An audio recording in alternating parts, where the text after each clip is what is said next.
This is Robert Merdlacci, the Mindshare Learning Report, Canada's learning and technology e-magazine. And we're here at Nightskate 23 in Rochester, final day here. I'm honored to have a Mindshare Learning Moment with Carl Hooker, one of the keynoters here, author of The Learning Revolution, the New Era of AI in the Classroom. Wow, this is amazing, Carl, like that you've produced this book so quickly and efficiently. I mean, AI is the rage here at the conference, and it's not clearly understood by teachers at the moment. Right, and I think that's a big thing. When I wrote the book, people, of course, I wrote it in 4 weeks, and people are like, oh, you must have had AI write the book for you. And I was like, well, no, but I did use AI as part of it.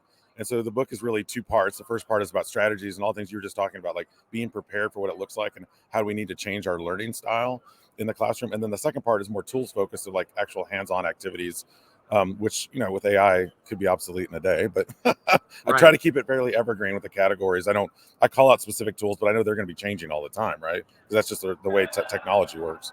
It's never been a more fascinating time to be in education. You keynoted. Talk to us a little bit about the keynote that we missed. Yeah, so yesterday we did a pretty fun thing. We had a little, are you smarter than an AI bot? So it was a game show. We had three kind of mystery panelists. There were humans, and then we had an AI bot answer. So I would ask the panelists a question, and then the AI bot would respond. And each AI bot was a little bit different. It was actually a video of someone, Nightskate board members were up on the screen. Right. They didn't know that they were going to be on the screen, but kind of made it a little fun way. And then the audience got to interact and vote, kind of like around the horn ESPN style. So they were getting scores to the panelists. So not a traditional panel where we listen to people talk, but you're actually controlling the score as an audience too, to based on your reaction. So kind of gamified the panel experience a little bit. It was fun. Fascinating. Talk to me about storytelling. You were at ISTE. You were doing a podcast series there. You're a podcaster. You use StreamYard as we do. The importance of storytelling. And you are a storyteller. How many keynotes do you do? How many years have you been at it? What do you average a year?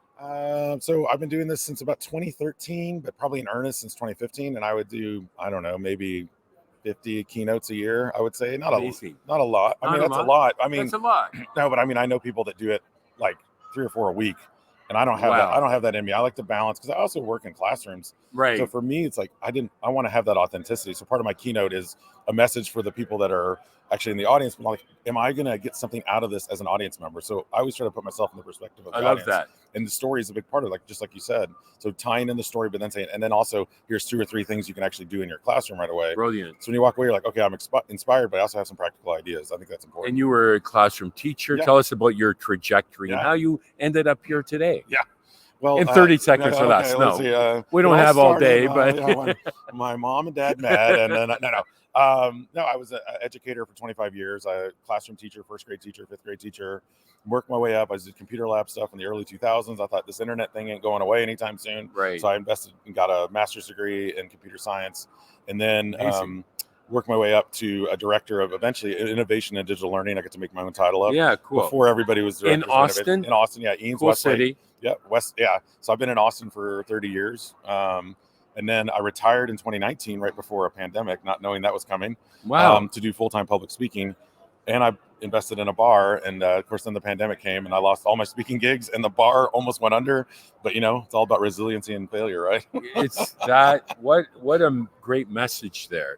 I was just at the F1 experience with Dell. Oh, yeah. And I had the opportunity to meet Michael Dell, and incredible leadership. And talk to us about the importance of leadership and being grounded. I mean, we know others that go around doing these keynotes, and you can lose perspective, can't Absolutely. you? I love the notion of you spending time in class to be connected and understand, what's evolving and making an impact. Yeah, I have kids that are in the school system right now. Yeah, and so congrats. High school, middle school, elementary. And so I'm doing teacher training with those teachers because I feel like, and I do that for free. It's like, it's an investment in my own kids. If the teachers get something out of it and it helps them improve, then it's a big part of it.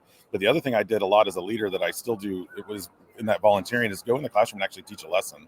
Like, I feel like not enough leaders are doing that. We spend all of our time in meetings, and we know that's important, and we have to have meetings, but at least once a semester, go into a classroom and just teach a lesson for 45 minutes or an hour. Like, tell the teacher to walk out, because the principals should be the instructional leaders, but they're also doing all the other stuff. They're dealing with HR and parents and finance. And it's about balance. So talk to me about how you balance. And speaking to Michael Dell, we asked him what he did in his spare time. He likes bow and arrow hunting. So anything?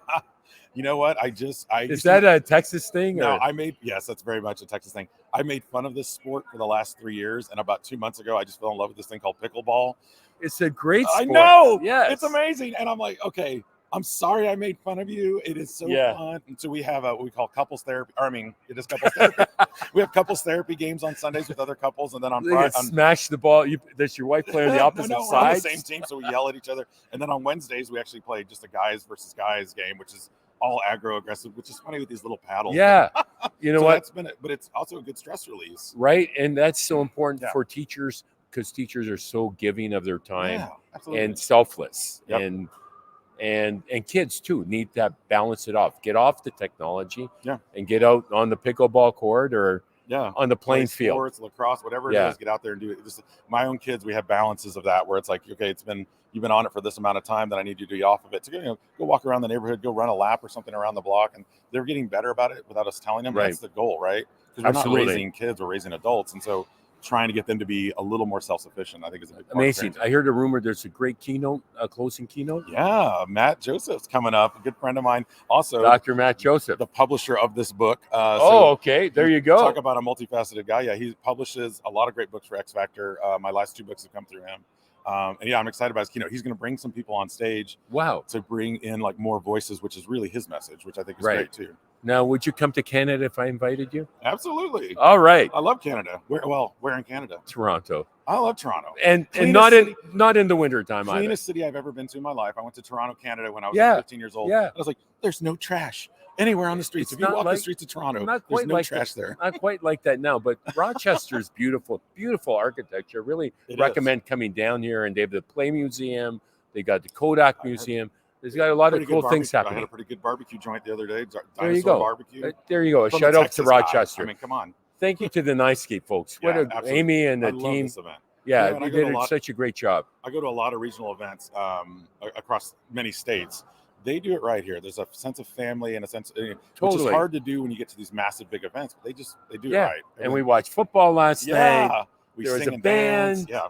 And we listened to your keynote. So, Carl, thank you so much for your time. Hey, Rob, congratulations on the book. You see here the Learning Evolution. Where could they get a hold of this? You get that on Amazon and Barnes & Noble. Yeah. All right. That was Carl Hooker, the author of Learning Evolution, keynoter speaker. My name is Robert Merdlacci of the Mindshare Learning Report. Be sure to check out www.mindshare learning to get your latest issue. And until next time, stay healthy, stay safe, and keep the learning curve steep.